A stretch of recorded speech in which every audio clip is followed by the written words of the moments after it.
გამარჯობა, მეგობრებო და გიბრუნდებით ცხელი სიახლეებით. ვილისანიოლის ემოციური კომენტარი კვარაცხელიაზე, ხვიჩას განცხადება და PSG-ს მნიშვნელოვანი გადაწყვეტილება. მიქაუტაძე ლივერპულში, რა ხდება ქართველი ფეხბურთელის თავს.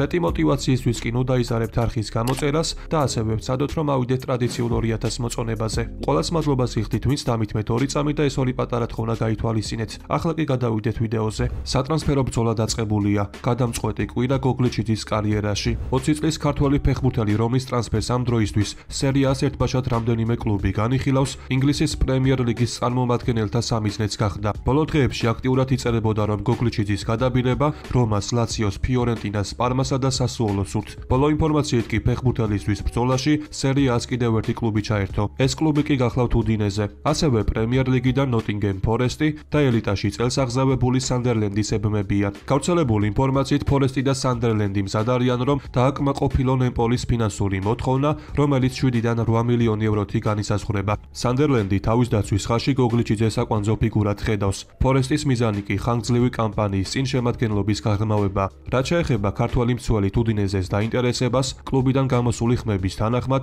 უდინეზე ახალგაზრდა ქართველი მცველი სანაცვლოდ დაახლოებით 7 მილიონ ევროს გაიმეტებს. თავის მხრივ გოგლიჩიძე ამ ტრანსფერის წინააღმდეგი არ იქნება, რადგან ამ კლუბში ყოველთვის აფასებდნენ ახალგაზრდებს და მათ განვითარების საშუალება ეძლევათ. საბოლოო შეთანხმება კი ჯერჯერობით მიღწეული არ არის, მაგრამ იქმნება შტაბ-ეჭრილება, რომ მომდევნო კვირა შესაძლოა გადამწყვეტი აღმოჩნდეს. სიახლეები არ წყდება. ახალი კლუბი დავითაშვილის რადარზე. ბოლო ინფორმაციით ზურიკო დავითაშვილის ბეშიქტაში ტრანსფერის საკითხი ამოწურულია. ამის მიზეზი სატრანსფერო ღირებულება. თურქული მედიის ინფორმაციით სენტ-ეტიენმა ქართველის სანაცვლოდ 20 მილიონი евро მოითხოვა, მაგრამ მიუხედავად ამისა დავითაშვილის მომავლის შესახებ სიახლეები არ წყდება. ამჯერად ფრანგული ავტორიტეტული გამოცემა იკიპი გვამცნობს, რომ მისი გადაბირება კიდევ ერთ ფრანგულ გუნდს სურს. საუბარი კი რენზია, რომელმაც გასული სეზონი ჩააგდო და მაღალი მიზნებისთვის ვერ იბრძოლა. აღსანიშნავია, რომ რენს ახალი სპორტული დირექტორი ლოიკ დეზირე ჰყავს, რომლის მიზანია, რომ მნიშვნელოვანი ტრანსფერები განახორციელოს. ერთ-ერთი სამიზნე კი სწორედ დავითაშვილია. ჯერჯერობით უცნობია თავად ქართველი ფეხბურთელის სურვილი, სურს თუ არა მას ამ გუნდში გადაბარგება. თუმცა ფრანგული კლუბის სურვილი საკმაოდ რეალურია. ამიტომ ნახოთ თუ კიდევ რა სიახლე გავრცელდება ზურიკოს თავს. ლივერპულის ერთ-ერთი ყველაზე სანდოგვერდი ენფილდ სექტოსი მეილ სპორტზე დაყრდნობით ახალ ინფორმაციას ავრცელებს. მათი თქმით, მერსესაიდული კლუბის თავკაცი არნე სლოტი ახალგაზრდა და მრავალმხრივ ფორვარდს ეძებს. გავრცელებული ინფორმაციით ნიდერლანდელ სპეციალისტს სურს, რომ გუნდში ისეთი ფეხბურთელი ჰყავდეს, რომელიც სამივე შემტევ პოზიციაზე ითამაშებს. აღსანიშნავია, რომ პოსტის კომენტარებში არაერთი კომენტარი დაიწერა მიქაუტაძის შესახებ. ჟორჟი მართლაც ჩდება სლოტის მოთხოვნებში და სწორედ ამიტომ ფანებს ქართველის ყიდვა სურთ. თანაც ლიონი კარგი შეთავაზების შემთხვევაში მიქაუტაძეს გაყიდის. მე კი აქვე შეგახსენებთ, რომ ახალი სეზონიდან ლივერპულში მამარდაშვილი ითამაშებს. ამიტომ შესაძლოა, რომ ერთ გუნდში ორი ქართველი ფეხბურთელი ვიხილოთ. ეს კი ძალიან მაგარი ამბავი იქნება, რადგან ასეთ დონეზე მოთამაშე ორ ქართველ ფეხბურთელს ვიხილოთ. ამ ტრანსფერთან დაკავშირებით კი დარწმუნებული ვარ, რომ კიდევ არაერთი ინფორმაცია გავრცელდება. მე კი ყველა დეტალს ეტაპობრივად მოგაწვდით. დავძენ იმასაც, რომ ყოფილმა ფრანგმა ფეხბურთელმა ადილ რამიმ გიორგი მიქაუტაძესთან დაკავშირებით საინტერესო კომენტარი გააკეთა. ალბათ იფიქრებთ აჭარბებსო თუ გეტყვით, რომ მიქაუტაძეს თავისუფლად შეუძლია ევროპის ტოპ-10-დან რომელიმე გუნდში თამაში. მაგალითად, თუ PSG ტოპ-10 გუნდში შედის, მაშინ ის ამ გუნდში 9 ნომრის პოზიციაზე იდეალურად ითამაშებდა. ჯერ მხოლოდ 24 წლისაა და მალე კიდევ უფრო მეც დაამტკიცებს. ამჟამად ბარსაში ლევანდოვსკია, თუმცა თუ 2 ან 3 წელიწადში მიქაუტაძე ბარსაში ან რეალში გადავა, ყველაფერს გაანადგურებს, რადგან მას კარგი მეპასეები ეყოლება და გოლების გატანა არ გაუჭირდება. ლიონში მისი პროგრესი აშკარა, ამიტომ როცა მიქაუტაძეს მალე თით გუნდში იხილავთ, ჩემს სიტყვებს გაიხსენებთ, განაცხადა ფრანგმა. საქართველოს ეროვნული ნაკრების თავკაცმა ვილისანიოლმა ფრანგულ მედიასთან კვარაცხელია შესახებ ისაუბრა.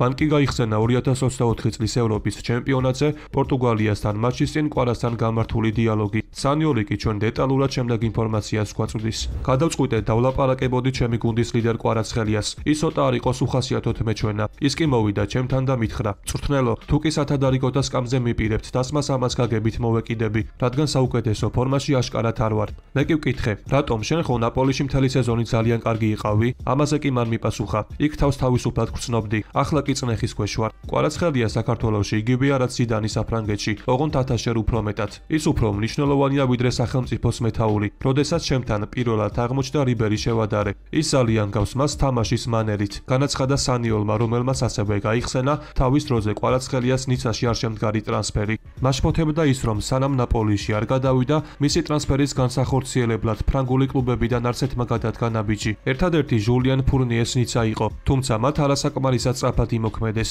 აქ ეყნებს 48 წლის ფრანგი სპეციალისტი სიტყვებს ლიათის სპორტი. დავძენ იმასაც, რომ პარის სენ-ჟერმენის ვარსკვლავმა კვარაცხელიამ UEFA TV-სთან საინტერესო ინტერვიუ ჩაწერა. ქართველმა ფეხბურთელმა კი ასევე ლუის ანრიკეზეც ისაუბრა, რომელიც დეტალურად შემდეგ კომენტარს აკეთებს. ყველაზე მეტად მასში მომხიბლა მისმა ხასიათმა და ფეხბურთელებთან ურთიერთობის მანერა. პირველად მისგან ასეთი დამოკიდებულება ვიქცენი. როდესაც ვინმე მშვიდად მოდის შენთან და ყველაფერს გიხსნის, ფეხბურთელი კიდევ უფრო მეტ ძალისხმევას დებს, რომ გაიგოს და კიდევ უფრო უკეთ ითამაშოს. ლუის ანრიკე გაგრძნობინებს როგორც მოედანზე, ასევე მის გარეთ, რომ ყველაფერი უნდა გაიღო მისთვის, კლუბისთვის და ყველა გულშემატკივრისთვის. ის დიდი პატივისცემითა და სიცხადით გექცევა. ყველაზე მეტად კი მისმა ადამიანურობა მოახდინა ჩემზე შთაბეჭდილება, განაცხადა ხვიჩა. ამასობაში კი საინტერესოა ის თუ რა ხდება პარიზული კლუბის თავს. გავრცელებული ინფორმაციით PSG-მ მნიშვნელოვანი გადაწყვეტილება მიიღო. კერძოდ სატრანსფერო ექსპერტის ფლორიან პლატენბერგის ინფორმაციით, მას შემდეგ რაც ნიკო ვილიამსმა არჩევანი ბარსაზე შეაჩერა, მიუნხენის ბაიერნის მთავარი სატრანსფერო სამიზნე ბრედლი ბარკოლა გახდა. აღსანიშნავია, რომ კვარაცხელიას პარიზულ გუნდში გადასვლის შემდეგ ბრედლიმ ძირითად შემადგენლობაში ადგილი დაკარგა. ამიტომ ის გუნდში არსებული მდგომარეობით უკმაყოფილოა და კლუბის ატოვებას აქტიურად განიხილავს. როგორც იწერება, მას სურს ისეთი პროექტი, სადაც გუნდი მასზე აშენდება. შესაბამისად, დიდია ალბათობა, რომ ფრანგი ფეხბურთელი კლუბს უახლოეს მომავალში დატოვებს. ბარკოლას გუნდიდან წასვლა კი იმას ნიშნავს, რომ მარცხენა ფლანგზე დასაყრდენი თავიდან ბოლომდე კვარაცხელია იქნება. ინიაკის ზეწოლა გრძელდება. რატომ ფერ ხდება ვილიამსის ბარსაში ტრანსფერი?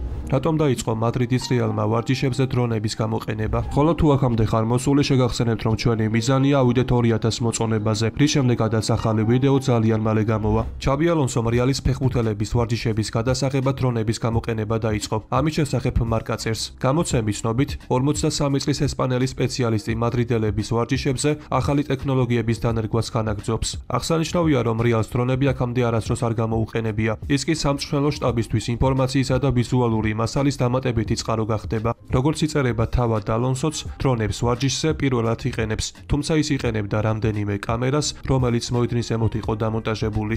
ერთი წლის წინ ნიკო ვილიამსის ბილბაოდან ბარსაში გადასვლის ყველაზე დიდი წინააღმდეგი მისი ძმა ინიაკი ვილიამსი იყო, რომელმაც იმდენი იქნა, რომ უმცროსი ძმა ატლეტიკში დარჩენაში დაარწმუნა. აღსანიშნავია, რომ ამჯერადაც მსგავსი სიტუაციაა შექმნილი, თუმცა როგორც კატალონიური სპორტი უწყება, ნიკოს მტკიცედ აქვს გადაწყვეტილი ბლაუგრანაში კარიერის გაგრძელება და მის სურვილზე ვერანაირმა რჩევებმა ზეგავლენა ვეღარ უნდა მოახდინოს.